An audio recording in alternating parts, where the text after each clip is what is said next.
What is up, everybody? Welcome to DFS by the Numbers. This is my full card breakdown and prediction video for UFC Vegas 82. We got Brendan Allen going against Paul Craig. I need all the wins, yeah. Harder than all it is. You better move, you might get knocked out. Knocked out. You better move, you might get knocked out. Knocked out. You better move, you might get knocked out. Knocked out. And we are back breaking down another card. This week we are back in the Apex for UFC Vegas 82. We got a 14-fight card here, a card that has had, honestly, a lot of changes throughout the last several days. We have two guys stepping in on very, very short notice. We'll talk about those, but overall, I think it's a good card. It's an Apex card. I think we're going to get some violence here. And yeah, we have a card nonetheless, so looking forward to breaking it down. Before we get into it, if you guys can please do me a favor, leave a like on the video, subscribe to the channel if you haven't already. Be on the lookout for more content throughout the week, prize picks content, DraftKings content, betting content, you name it. You can find it here on the channel. Do want to shout out the winner. We had a contest last week for significant strikes, and I got to shout out the winner. Jay Arenos, hopefully I pronounced that right, and his guess for significant strikes was 68, and the correct answer was 68. He got it right on the dot. Fun fact about Jay, he actually won the contest 2 years ago, so Jay did it again, two-time winner, and shout to Jay, was able to get him his winnings there. Congrats, Jay, great guess, got it right on the dot, always like seeing that, but yeah, I say we get into it here. We have a lot to talk about, 14 fights. I'm a little bit late this week in terms of getting out the card. The short nose replacements kind of threw me off this week, but we're going to get into it nonetheless. Going to kind of roll through a couple of these. We got Raphael Estevam going against Charles Johnson to kick off the card. We got Raphael Estevam. He's 27 years old, 5'8" with a 69-inch reach, 11-0 and 5-0 in his last 5 fights. Charles Johnson, 32 years old, 5'9" with a 70-inch reach, 13-5 and 2-3. In his last 5 fights. We'll take a look at the odds. We see that Estevam opened up minus 250. He's currently minus 150. And then Charles Johnson, he opened up plus 210. He's currently plus 130. So this is kind of a tricky matchup for me. First off, I want to say that I think people really overrate Charles Johnson. I really do think that. Because I think he's okay, but I think people think he's a lot better than he really is. Charles Johnson has had 5 fights in the UFC thus far, and I really haven't been impressed in any of the 5 matchups. I mean, he got taken down 11 times by Cody Durden, taken down 12 times by Muhammad Kayev. He lost to Ode Osborne, got taken down 3 times. The Zalgas fight, I thought he probably lost the Zalgas fight, and then his best performance was against Jimmy Flick, and come on, it's Jimmy Flick who has one minute of cardio. So yeah, I haven't been impressed with Charles Johnson, and this is a matchup that he typically struggles with. He struggles with people taking him down. On paper, a 54% takedown defense, and yes, he's fought good wrestlers. Durden's a really good wrestler. Makayev's a really good wrestler. Even Ode Osborne is a solid wrestler. But he's getting taken down in every single fight. And Raphael Estevam, I think he's a solid wrestler. I think he's going to go for takedowns here, and I think he's going to get takedowns. So, but it's one of those things where, this is going to be the toughest fight of Estevam's career by a mile. He's fought absolutely nobody. So in theory, maybe Charles Johnson can come out here, stuff some takedowns, keep it on the feet, and maybe do enough on the feet to sway the judges here. But I just think Estevam's going to kind of stick to this guy like glue. I don't think he's going to give him any room to breathe, and I think Estevam's going to kind of grind out a decision here. But this fight could end up being close. You could have the damage versus control argument if this fight does go to decision, which I think it does. So it's a fight I'm going to stay away from, but I'll take Estevam to get this done and get it done by decision.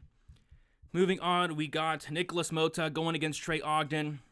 We got a terrible fight here, in my opinion, and we'll talk about why. We got Mota.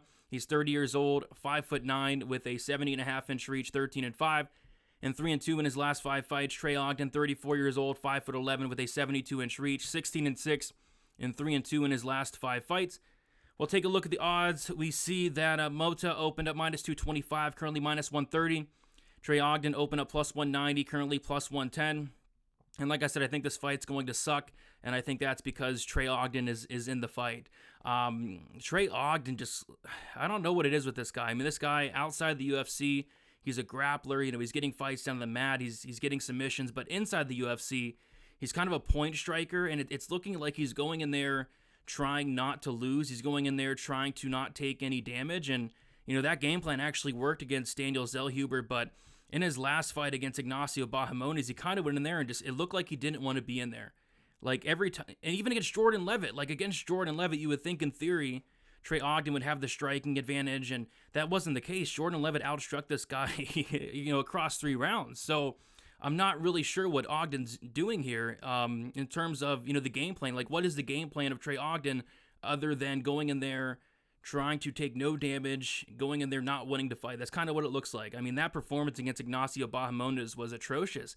He got outstruck in every single round. He didn't even attempt a takedown.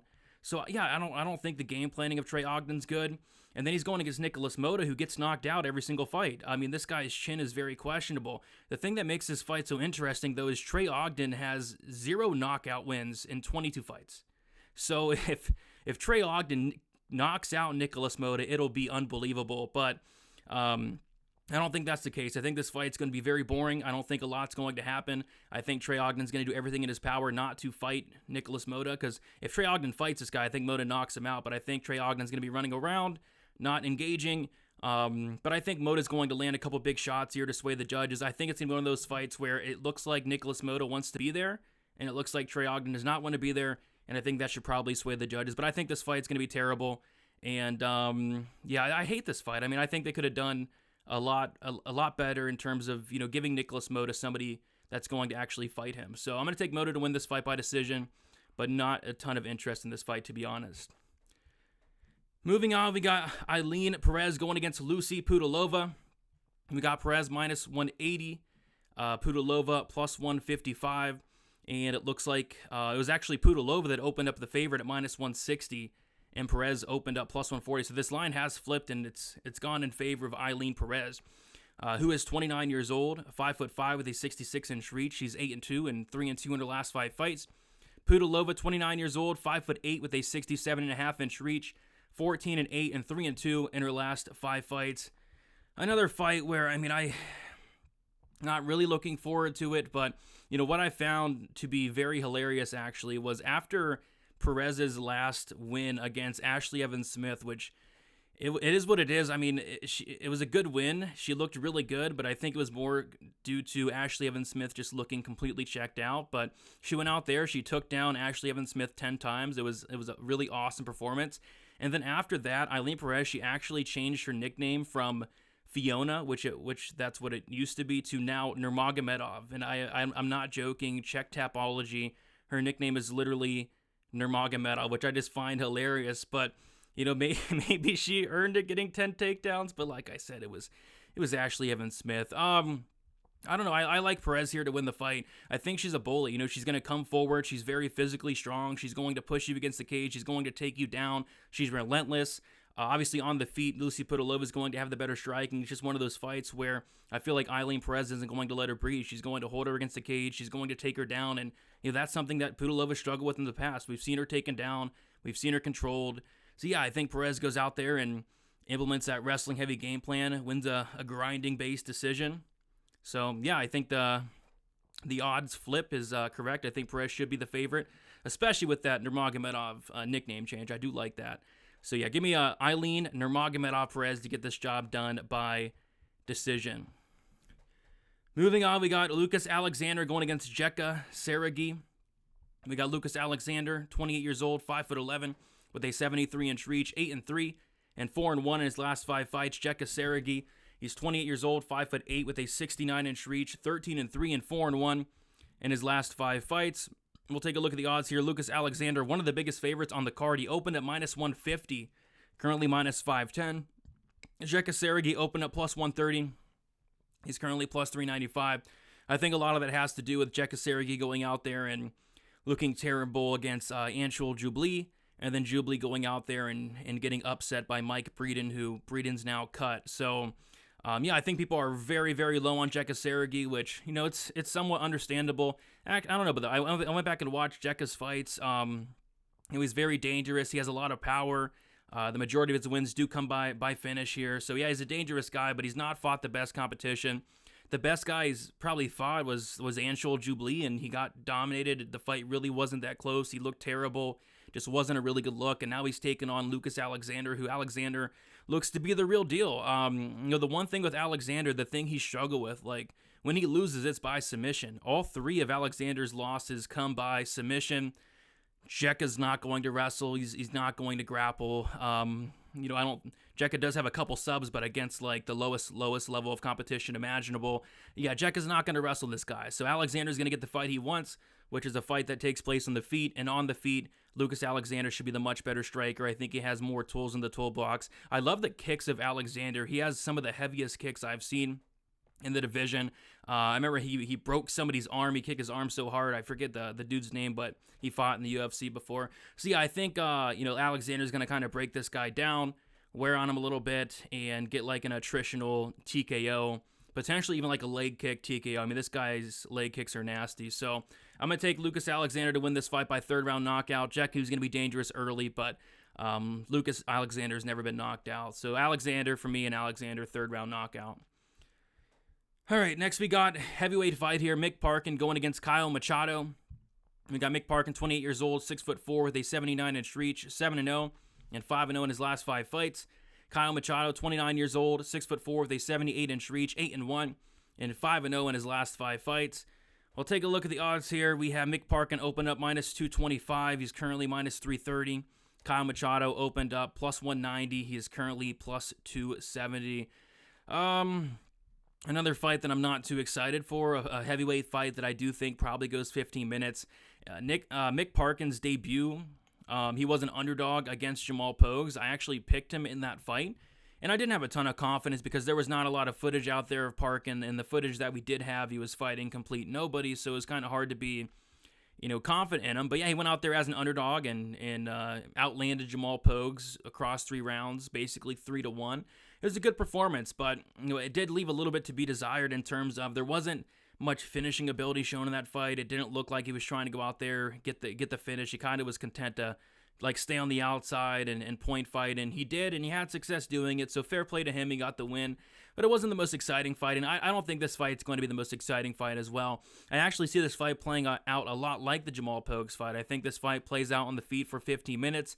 I think Machado is going to be a little bit more aggressive than Jamal Pogues was, but this should be Mick Parkin sticking to the outside, being the better striker across 15 minutes. This line does seem a little bit crazy, though. I'm still not 110% convinced in Mick Parkin, but I do think he should go out there and be able to beat Kyle Machado here. I think he's the better fighter, and I think he should win this across 3 rounds. So give me Mick Parkin to win this fight in a very uneventful heavyweight decision. Moving on, we got one of the 2 short notice replacements here. We got Christian Leroy Duncan going against Dennis Tualuan. We got Christian Duncan. He's 28 years old, 6'2", with a 79-inch reach, 8-1, and 4-1 in his last 5 fights. Dennis Tualuan, he's 35 years old, 6'1", with a 77-inch reach, 11-8, and 2-3 in his last 5 fights. We just recently got odds for this fight. Chris Duncan is minus 400, and then Dennis Tualuan is currently plus 300. So yeah, I was actually more so looking forward to Christian Duncan's original matchup against Cesar Almeida. Almeida had to drop out. I think he got injured or something. But yeah, in steps Dennis Tualuan, which, I mean, if you're Christian Duncan, you should be very happy. I mean, this is a much easier matchup, I'd say, and this is probably like the easiest matchup they could potentially get other than, like Jamie Pickett. So yeah, shout out to Chris Duncan. He's going to go out there, get a win, probably get $50K as well. I just don't think Dennis Tualuan's UFC caliber. He's one of those guys who's a brawler. He has power. He's willing to eat one to give one, but defensively, he's non-existent. He has no striking defense, and he has the worst ground game in the UFC. I mean, this guy, if he gets taken down, he's going to lose against pretty much everybody. Dennis Tualuan, a 40% striking defense. He actually has a 69% takedown defense, so his takedown defense is solid, but once he does, get taken down, I mean, it's over shortly after. So I think Christian Duncan has a couple paths here, either picking apart Dennis, eventually landing a big shot and knocking him out, or simply taking him down. And if Christian takes him down, I think he can sub him. So yeah, I think Christian Duncan's the rightful favorite, the rightful big favorite, and outside of Dennis Tualuan landing a big shot, I think Christian Duncan should get this done pretty convincingly. So I'll say Christian Duncan gets it done. I'll say first round knockout. Moving on, we got Jose Johnson going against Chad and Heler. We got Jose Johnson, 28 years old, 6 foot with a 71.5-inch reach, 15-8, and 3-2 in his last 5 fights. Chad and Heler, He's 36 years old, 5'6" with a 64-inch reach, 12-6 and 4-1 in his last 5 fights. We'll take a look at the odds. We have Jose Johnson opening up -250. He is currently -200, and then Chad and Hellinger opening up +210. He's currently +170. And yeah, I mean, I'm a big fan of Jose Johnson. You know, I've seen a lot of this guy's fights outside the UFC. He's fought really good competition outside the UFC. He made his debut, I think it was short notice, against Damon Blackshear on a couple days' notice. A very brutal matchup there. He's getting a big step down, in my opinion, here in Chad and Hellinger. In terms of the tail of the tape, I think it heavily favors Jose Johnson here. He's going to be 8 years younger. That's massive. He's going to have a 6-inch height advantage. Like, he's going to look a whole weight class or two bigger than Chad and Hellinger. And then he's going to have a massive, like a 7.5 reach advantage as well. So tail of the tape heavily in favor of Jose Johnson. And typically when Jose Johnson's losing fights, it's the grappling. You know, guys are able to take him down. His takedown defense is very bad, Jose Johnson's. It's 33%. But Chad and Hellinger's not shot a takedown, or not completed a takedown at least, in the UFC or on Contender Series. So I don't know if Chad and Hellinger's going to come out here and wrestle all of a sudden. So yeah, I feel like, you know, both these guys are going to get the fight they want, which is going to be a fight on the feet, and it's hard not to pick Jose Johnson here. He's going to be much bigger. He's going to have a much bigger reach advantage, and it may not look like it, but Jose Johnson has ridiculous power for the bantamweight division. Like, he sleeps guys. He knocks guys out, and they're not waking up for a couple minutes. I mean, this guy's power is no joke. What's interesting, though, is Chad and Hellinger's never been knocked out. When Chad and Hellinger's losing, it's by submission. So I don't know. I mean, is Jose Johnson the first person to knock out Chad and Hellinger? I'm not sure. Officially, I'll go with Johnson by decision here. I think Johnson's going to use that height, that reach to his advantage. I think he's going to land some big shots here, have the bigger moments, and ultimately cruise to a 15-minute decision here. Maybe he is the first one to knock out Chad and Hellinger, but, you know, Chad's chin seems pretty legit. So I'll take Jose Johnson to win this fight, and win this fight by decision. Moving on, we have my favorite fight of the card. We got Jonathan Pierce going against Joe Anderson Breu. We got Jonathan Pierce, 31 years old, 6 foot, with a 71-inch reach, 14-4, and 5-0 in his last 5 fights.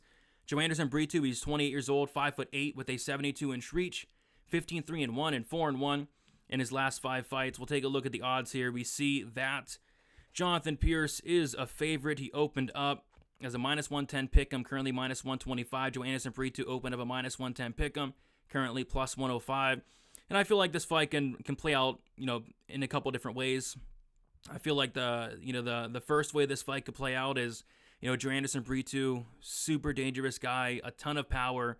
Jonathan Pierce, very hittable. I feel like Joe Anderson Breu is very live to knock out Jonathan Pierce. On top of that, Jonathan Pierce, when he does go for takedowns, when he does wrestle, he has left himself into a bunch of bad spots on the mat. And if he does that against Breu, he could get caught. So yeah, I think Breu is very live for, you know, a first-round knockout or a first-round submission. I think that's very much on the table. If this fight does get extended, though, if it does reach that second round, I think it's going to heavily favor Jonathan Pierce. Jonathan Pierce is a guy with crazy pressure, pace, volume, wrestling, and he can do it for 15 minutes, and he breaks guys. He slows them down, and he finishes them. And we have seen Breu slow down in the past. So pick your poison here. I personally am going to pick Joe Anderson Breu just because I feel like he's just so live in this first round to either land something big or find a sub. I was taking a look at Jonathan Pierce and who he's fought thus far in the UFC, and he's very hittable. His striking defense at range is atrocious. I forget the exact number. I think it's like low 40s distant striking defense for Jonathan Pierce. It's very bad. He's very hittable. He gets hit clean a lot. But then you take a look at who he's fighting. I mean, he fought Darren Elkins, not knocking out anybody. Mac Guanamaracani, not knocking out anybody. Christian Rodriguez, not knocking out anybody. Kai Kamaka, not knocking out anybody. He actually got knocked out by Joe Lozon. And then the hardest hitter he probably fought was potentially Omar Morales, but Omar Morales isn't really knocking out anybody. So he hasn't really fought a knockout threat yet. And Joe Anderson Breu is definitely a knockout threat. I mean, Breu went out there, starched Andre Fili in less than 60 seconds. Like, Fili's a tough dude. Of course, knocked out poor Weston Wilson in his last fight. Yeah, Joe Anderson Breu has a ton of power, and then he has that submission game to go along with it. We've seen Jonathan Pierce put himself into a ton of bad spots against Christian Rodriguez, against Kai Kamaka. He's been put in some very bad spots on the mat. So I just feel like Joe Anderson Breu is going to have a bunch of opportunities in the first 5 minutes to land something big or find a sub. But if not, if this fight does reach a second round, I think it's Pierce. I think Pierce is going to take over. But I'll take Joannis Breu to win this fight. I'll take him to win this fight by first round knockout. And in my opinion, this is one of the best fights, if not the best fight on the card. And it is it's the prelim. It's the feature prelim. Moving on to the next fight, if you're wondering why my video is out so late this week, it was actually because I spent the last several days trying to pronounce this guy's name there on the right with 2 belts. So I'm going to do my best job to pronounce this name, and here we go. We got Uros Medic going against my titty back Oral Boy. We got Uros Medic, 30 years old, 6'1", with a 71-inch reach, 9-1 and 4-1 in his last 5 fights. We got Oral Boy, he's 25 years old, 5'10". He's 11-1 and 5-0 in his last 5 fights. We'll take a look at the odds. We just got odds recently. So Medic opened up around -150. He's currently, we opened up +130. No, he opened up, -150. He's currently +120. My titty back opened up like +120, +130. He's currently -140. So yeah, this is a fight where I had no clue who this Oral Boy guy was. And I went and watched this guy's fights, and I posted on Twitter. I'm like, who the heck is this guy? And everybody's like, he's really good. I'm like, okay, I'll go check him out. And yeah, I was very impressed with Oral Boy. I mean, this guy's very good. I mean, this guy can wrestle. He can grapple. He has great ground and pound. He has a ton of power on the feet. I think he's really good. And I was like, man, I think we might have a very live dog on our hands here in Oral Boy. I'm like, man, if this guy's a big dog, I'm going to take a shot on him. And then the odds come out, and this guy flips to a favorite instantly. I'm like, what the heck's going on? I mean, I kind of expected this guy to be a dog because it's like, who the heck is Oral Boy, right? I thought a lot of people wouldn't know who this guy was, but apparently a lot of people do know who this guy is, and he's really good. This is a tough fight for me because I think Oral Boy is really good. On a full camp, I would pick him here outright, but he's coming in here on a couple of days' notice, and I think for the game plan for Oral Boy is going to have to come out here and wrestle Uros Medic across 3 rounds, potentially finish him on the mat, and I don't know, is he going to have the cardio to do that on very, very short notice? It's just weird seeing Oral Boy come in here as a favorite on this short notice against a guy in Medic who's super dangerous, who's been working on the ground game, who looks a lot better, who's shown 3-round cardio, honestly. We've seen Medic go in late into the 3rd round and finish fights recently. So I'm going to pick Medic just due to the fact that Oral Boy is coming in here on short notice. On a full camp, it's potentially a different story, but I'm going to say Medic does win this fight. I'll take him to win this fight by 3rd round knockout. Great fight, a fight that I don't see myself betting, but it's a fun fight nonetheless to kick off the main card. Moving on, we got Amanda Heos going against Luana Panero. We got Heos, 30 years old, 5'3" with a 66-inch reach, 11-4 and 2-3 in her last 5 fights. Luana Panero, 30 years old, 5'4" with a 62-inch reach, 11-1 and 5-0 in her last 5 fights. We'll take a look at the odds. We have Heos opened up -130, currently -230. Panero opened up +110, currently +195. I mean, this is a fight where this should be Heos all day. This shouldn't be close.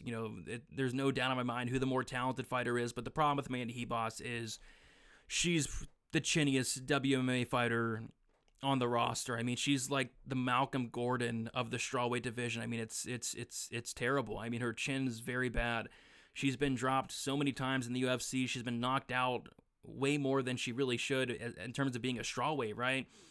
We saw Verna Jandaroba even drop her, which, that doesn't make a ton of sense. So, yes, Heos is, in my opinion, better everywhere. I think she's the better striker. I think she has more volume. I think she's the better wrestler. I think she's the better grappler. I think she's better in every single aspect of MMA. I think she's fought the better competition. I think she has the better cardio. She's better in every single aspect of MMA besides probably power and then durability. And, but at the same time, it's hard for me to go out there and take Panero, who I don't think is that great, and pick a strawweight to go out there and win by knockout. So this should be Heos as long as her durability holds up, but, that's kind of an if. I mean, she's been hurt way too many times for my liking. So I'm going to pick Heos to win this fight by decision, but a sketchy fight, to be honest. Heos by decision, though. Moving on, we got Peyton Talbot going against Nick Agir. We got Talbot, he's 25 years old, 5'10", with a 70.5-inch reach, 6-0. And 5-0 in his last 5 fights. Nick Agir is 27 years old, 5'9", with a 74-inch reach, 7-1 and 4-1 in his last 5 fights. We got Talbot, biggest favorite on the card, open at minus 550, currently minus 800. Nick Agir, open up plus 400, currently plus 550. Not much to say here. I mean, Talbot's a really big favorite. I think he's a big favorite for a reason. Very impressive performance from Talbot in the Contender Series fight against Reyes Cortez, who this is kind of a similar matchup. Reyes Cortez, wrestling background. Nick Agir, wrestling background. Talbot was able to stuff, honestly, like every single one of Cortez's takedowns. Maybe Cortez got him down once, but Talbot's takedown defense looked like much improved, because you go watch some of Talbot's fights outside of that Cortez fight, and he is getting taken down, but his get-up game's like phenomenal. I mean, this guy is very hard to hold down, and I think that's going to be a problem here against Nick Agir. Agir, I believe he's a black belt in BJJ. Like I said, he has that wrestling background, so he's going to come out here trying to wrestle because he really has to. In my opinion, the striking is astronomically in favor of Peyton Talbot. I mean, the striking is not even close. Talbot's striking is incredible, and Nick Agir, his striking is just, it's non-existent. I mean, I think Talbot's going to have a field day when this fight is at range, and I mean a field day. What really rubs me the wrong way was, Dan Argueta outstruck Nick Agir 27-13 at distance. I mean, that's inexcusable. If Dan Argueta's, doubling up your volume, and what is Peyton Talbot going to do to you? So Nick Agir is going to have to get the fight down to the mat. If he does, he's going to have to probably sub Talbot early. But if not, Talbot's going to drown this guy with volume. The striking's not even close. I mean, Nick Agir is nowhere near on the level of striking of Peyton Talbot here. So I think Talbot, the price, it's wide, but I think it's warranted. I think Nick Agir, outside of a first round submission, I think that's his path. I think Talbot takes over, drowns this guy in the second round and finishes him, gets him out of there. So give me Talbot to win this fight in very dominant fashion. Talbot by second round finish. All right, moving on.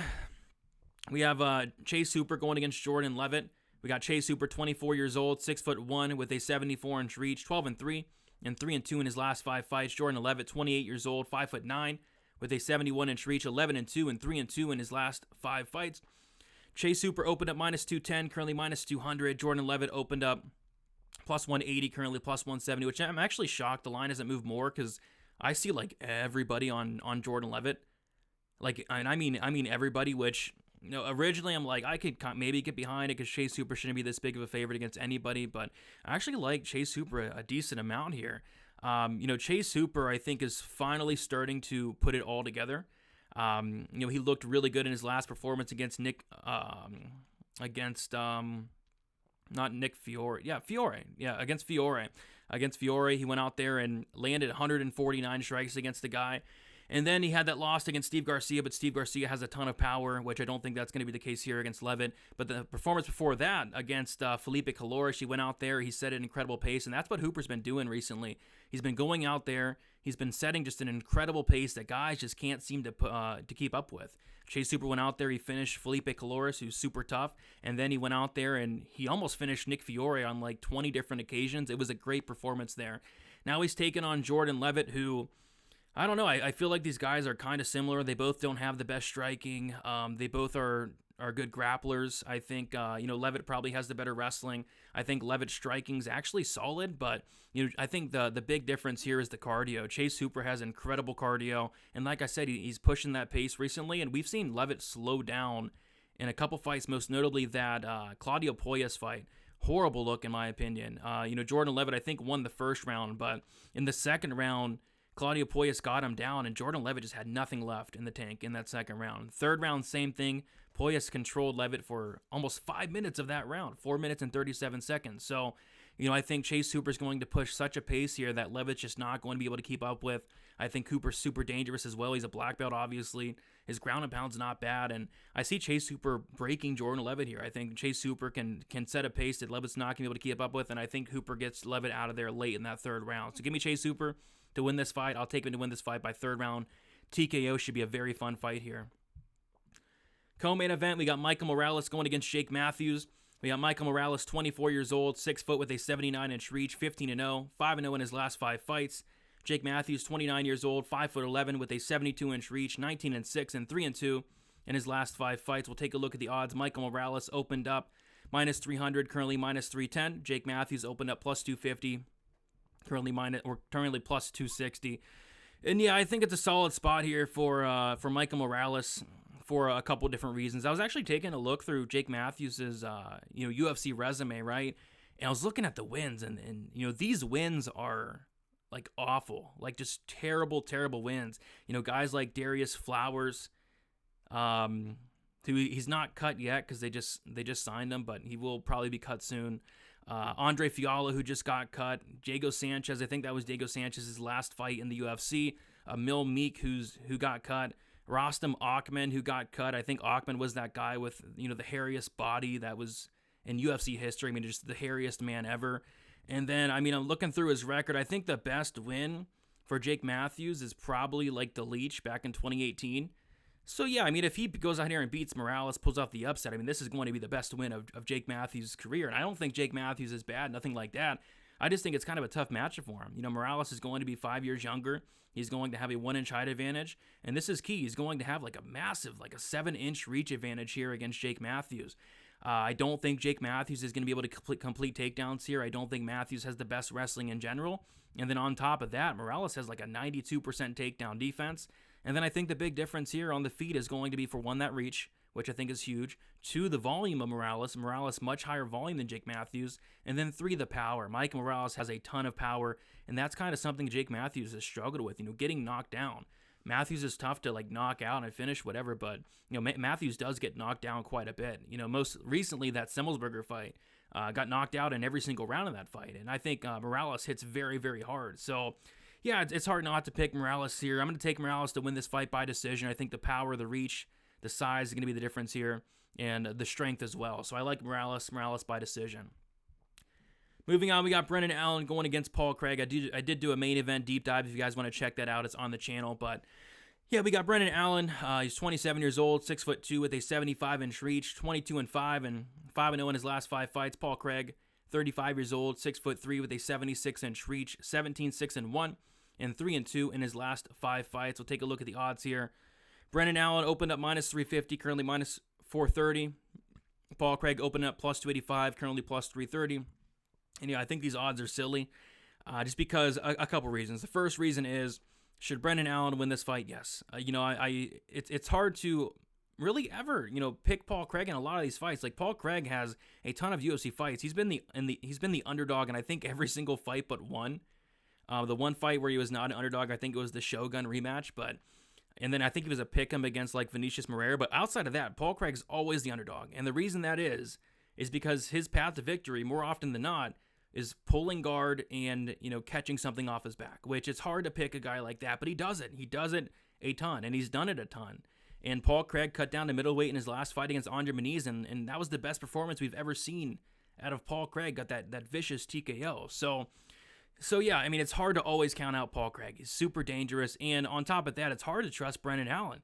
Brendan Allen's a guy that I really question the fight IQ. He's one of those guys where he just does the opposite of what you expect. Like, if you expect Allen to go out there and strike, he's going to grapple. If you expect Allen to go out there and grapple, he's going to strike. And in this case, I would expect him to strike, but I have a funny feeling he's going to grapple here. And yeah, Allen's a great grappler. He's a BJJ black belt, but that's giving Paul Craig the one path to victory. So in terms of making a pick, I have to pick Allen because I think he's the better fighter. I think he has more ways to win this fight, and I think he has a path to make this look very easy. The path being, keep this on the feet and just be the better striker, right? But I have a funny feeling in like the back of my head that, Allen will go for takedowns, or at least if Paul Craig does pull guard, I think Allen might, go down and play with him on the mat a little bit. So we'll see, but I got to go Allen here. I'll pick him to win this fight by submission, maybe a club and sub. But yeah, I think we might get some grappling exchanges here. I think Allen might want to prove a point. So give me Allen by sub, but Paul Craig's always a live dog. Paul Craig can never be counted out, and these odds are a little bit silly to me. So I'm going to take Allen for the win. There you guys have it. Thank you guys for watching. If you guys could, leave a like on your way out. Subscribe to the channel as well. Be on the lookout for some more content. Sorry for the late release this week. We have a week off next week, and they're going to be right back at it. We have some really good cards in December. We have a card that was supposed to be in China, I think, but is now in the Apex. We have UFC 296, which is going to be a great way to end the year. And then I think we have another Apex card as well. So 3 really good cards in December. Best of luck, guys, and we'll talk to you soon. See you.